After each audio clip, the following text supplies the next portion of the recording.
No. No. Oh, hold on. Good morning. This is Kathleen at My Alabama Farm Life, and I'm going to do a real quick video this morning. I've got a lot to do today, and as of yesterday, my plan was to start seeds. Today was supposed to be my seed starting day. Yesterday was real busy. I had to go into Bessemer and take one of my family to the doctors, and I'm going to tell you a story about that. But what I need to tell you first is my basement is leaking, and yesterday, just before I was leaving, I was down in the basement. I had just finished taking care of my chickens and my rabbits, and I walked into the basement, and the whole side, the far side of my house, which is where the dirt is, my basement is, it's two sides covered in soil, and the other two sides are open. So right below where my side door, the kitchen is, there's water pouring in, and also in that spot is an old pipe where the washing machine was, and that's the washing machine water would drain into that pipe and drain down into the septic tank. Well, I had that capped because it was washing back up into the house, so it was capped, and that took care of the problem. So I'm looking at it, and I'm like, oh no, that cap has come off, something's happened, that pipe is leaking. But I didn't have time to really look at it because I had to go run into Bessemer, and I just didn't have time to deal with it. So my son got down there. Thankfully, he was at home, and he pulled everything away, and he tried to start picking up the water. It's steady raining. It's been raining for the last several weeks. Every weekend it has rained. We actually had a flood alert. So technically, yeah, my basement flooded. Not bad. When I got home last night, I pulled out my carpet cleaner and got down there and was sucking water up, and that worked really well. So I was able to get up a lot of moisture. Now, I have not been down there this morning, and thankfully, like I said, my son was home, and he moved everything away from the walls and got up as much of the water as he could. I thought some stuff that was very important to me got wet, but as I was looking around last night, it all seems to be okay. So because of all the things that I have to do this morning down in the basement, I wasn't going to be able to do the video that I wanted to do for this afternoon. So I figured I'd sit down here and just have a little discussion. I want to thank everyone for yesterday's live, the live that I had yesterday morning, on Monday morning. Thank you guys so much for hanging out with me. I really, really did enjoy that, and I met some new friends, and it was a wonderful live, and I'm so thankful for all of you. And on that note, on Thursday, I'm going to do another live, but I'm going to do it at 10 a.m. I have a friend who does a live at 9, and so instead of going at 9:30 and interrupting her live, I'm going to do a 10 a.m. live. So guys, I hope to see you there. All right, so now I'm going to tell you the story. Patience. And this story is going to be about patience and the importance of being very patient with people. And I'm going to start this story by talking about my chickens and learning patience from my chickens. Now, my son often, he'll like, why do you just stand out there? And because you can't do anything with chickens. Chickens are going to put themselves away when chickens are ready to go in. And if you chase them or try to chase them in, they're going to go everywhere but where you want them to go. So, for example, the other night I'm sitting here and I noticed that it got really, really dark, and darker than it should be. And then I realized the rain was coming. So I got up real quick and I went outside, and across the street to my mother-in-law's where I have my Rhode Island Reds.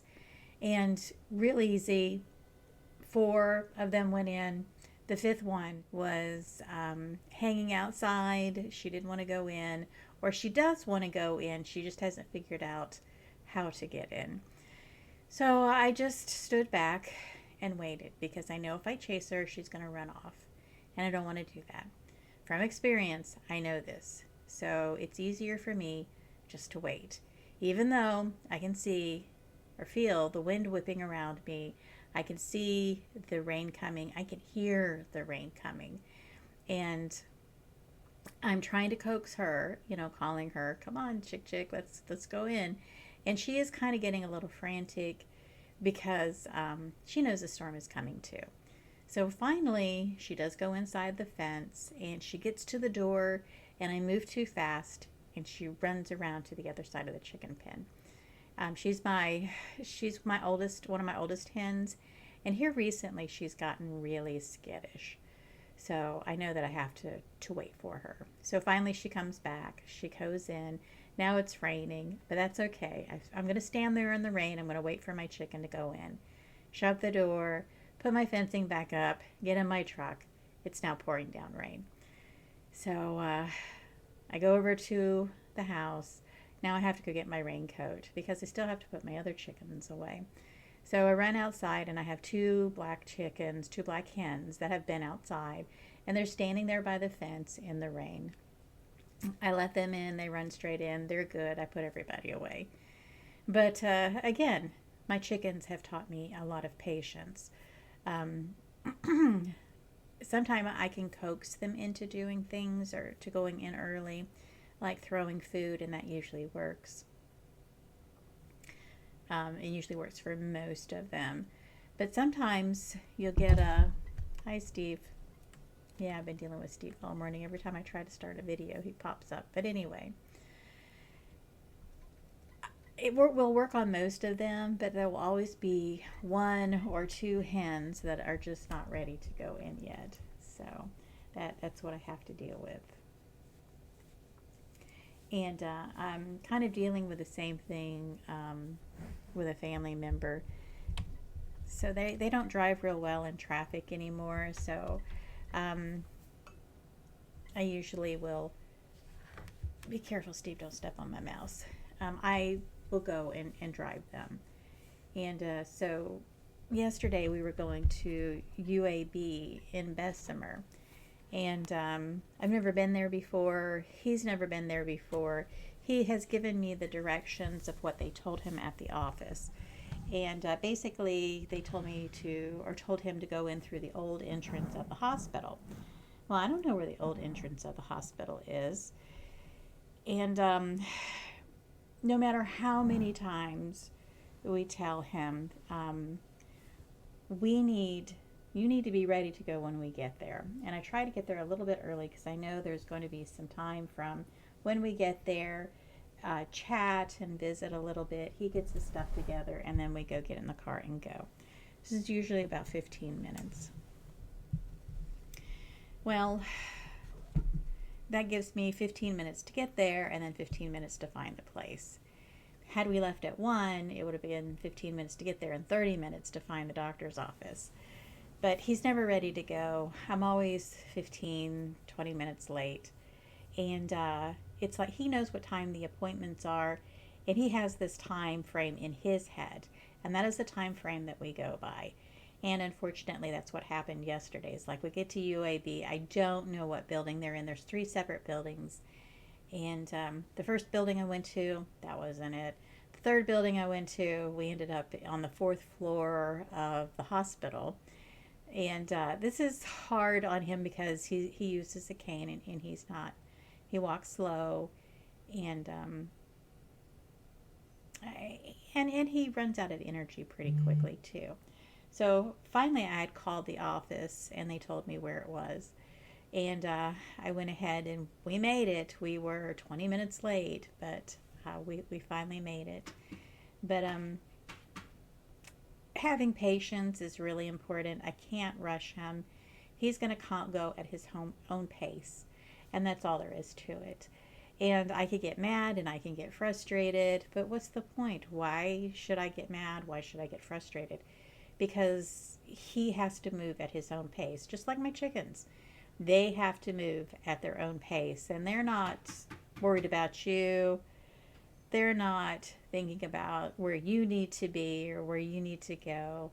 You just have to be patient and wait. So that is what I do. I am patient and I wait.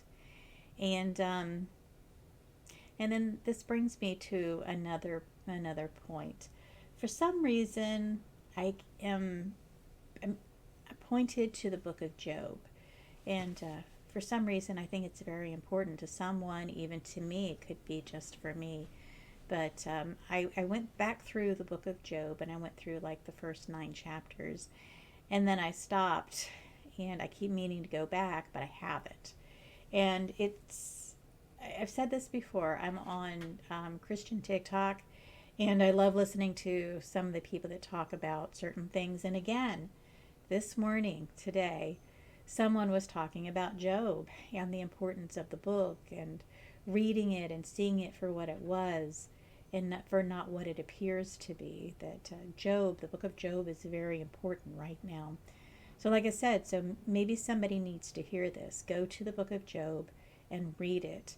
And today, while I'm in my basement cleaning up and trying to get stuff done, I'm going to put on my audiobook and I'm going to listen to the book of Job because I need to. I need to listen with my mind open and listen with a godly heart and listen and try to figure out what it is that I'm supposed to know, I'm supposed to be taught. Pray for wisdom, pray to see what it is that God is trying to show me. And so yeah, that's pretty much all I wanted to say this morning. I've got a lot of work to do. As you can see, Rudy is ready to go out for his run. He hasn't gone yet. He's already been barking at me and giving me a hard time. So I'm just going to go ahead and end it here. I hope this touches someone, or maybe it's something that you needed to hear today. So you guys have a blessed and joyous day, and I will see you on my next video.